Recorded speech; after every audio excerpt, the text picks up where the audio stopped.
আমি জানি না কেন আমি তখন ফোনটা উঠাইনি। যদি উঠাতাম হয়তো আজ আমার জীবনটা অন্যরকম হতো। সেই দিনটার কথা আজও আমার মনে পড়ে আর চোখে জল চলে আসে। একটি ছোট্ট গ্রামে রাফিক নামের একটি ছেলে থাকতো। তার মা তাকে অনেক কষ্ট করে বড় করেছিল। তার বাবা অনেক ছোটবেলায় মারা গেছিল। তার মা দিনরাত অনেক কাজ করে ছেলেটার পড়াশোনা চালাতো। কিন্তু রাফিক বড় হয়ে তার মাকে ইগনোর করতে শুরু করলো। সে বন্ধুদের সাথে ঘুরতে বেশি ভালোবাসতো। তার মা যখন তার সাথে কথা বলতো তখন সে রাগ করে সেখান থেকে উঠে যেত। একদিন তার মা খুব অসুস্থ হয়ে পড়ল। সে তার ছেলেকে বলল, আজ একটু আমার পাশে থাকবি বাবা? কিন্তু রাফিক বলল, আজ আমি অনেক বিজি, পরে কথা বলবো।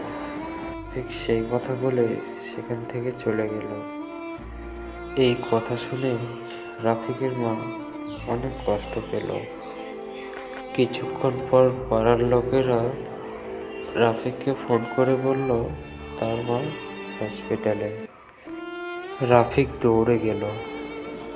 সেখানে গিয়ে দেখে তার মা চুপ করে শুয়ে আছে। একটু পর ডাক্তার এসে বলল ওনার অনেক ইচ্ছে ছিল তার ছেলের সাথে কথা বলা। সেটা শুনে রাফিক অনেক কান্না করতে শুরু করলো। সে কাঁদতে কাঁদতে বলল, মা একটিবার কথা বলো, দেখো তোমার রাফিক এসেছে। মা আমার, কথা বলো আমার সাথে। আমি আর কখনো তোমাকে ইগনোর করব না। কিন্তু তখন অনেক দেরি হয়ে গেছিল, কারণ তার মা তো চলে গেছে সেই না ফেরার দেশে, যেখানে গেলে আর কেউ কখনো ফিরে আসে না। সেদিন থেকে রাফিক বুঝতে পারল আমাদের জন্য যারা সব কিছু করে তাদেরকে কখনো ইগনোর করা উচিত না।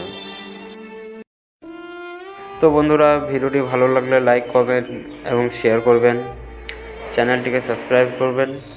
পরবর্তীতে আপনাদের জন্য অনেক ভালো ভালো ভিডিও নিয়ে আসবো। শেষ পর্যন্ত ভিডিওটি দেখার জন্য অনেক অনেক ধন্যবাদ।